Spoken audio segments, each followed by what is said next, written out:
तर त्यांना मग पानच राहतात, अशी याची विशेषता आहे.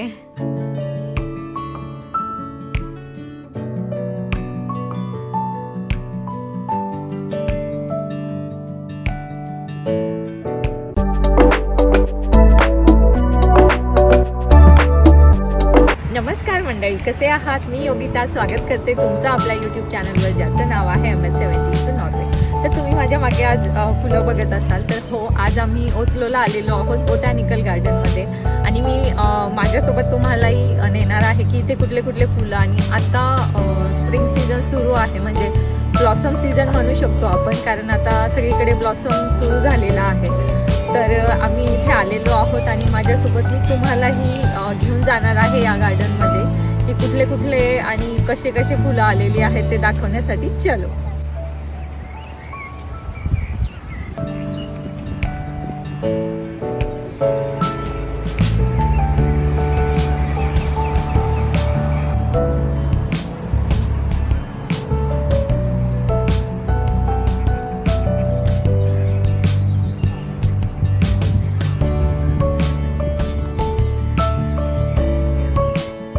आणि स्प्रिंग सीझनमधील ब्लॉसमची विशेषता म्हणजे की या ब्लॉसममध्ये पानांपेक्षा झाडांना फुलं जास्त येतात. आणि इथे तुम्ही बघू शकता की पानं कमी आणि फुलं जास्त आहेत सध्या झाडांना.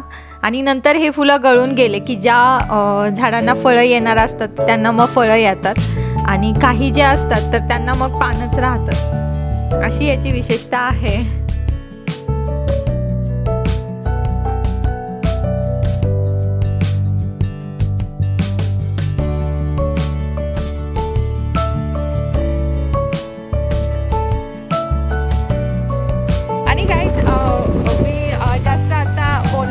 कारण मला हे जे फ्लावर्स आहेत तर यांची एवढी नावं काही माहीत नाही आहे, त्यामुळे मी एवढं तुम्हाला सांगू नाही शकणार. पण फक्त आपण आज बघूयात.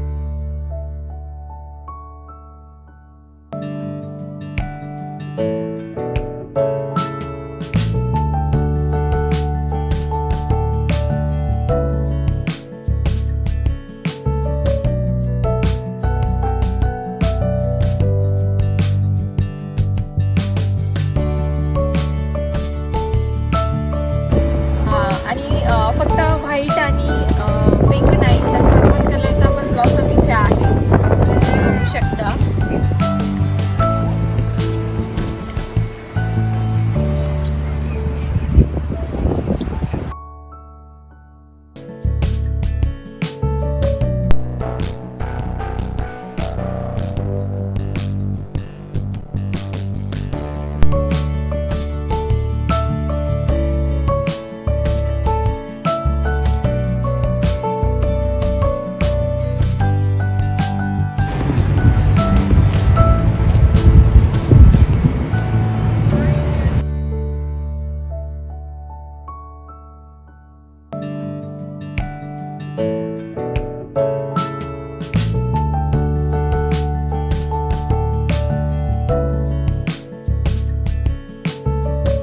इथे बघा की हे अजून कळ्याच आहेत, अजून हे उमललेले नाही आहे, पण हे उमलतील असं वाटतंय काही दिवसांमध्ये. पण कळ्या बघा तुम्ही किती आलेल्या आहेत त्याला.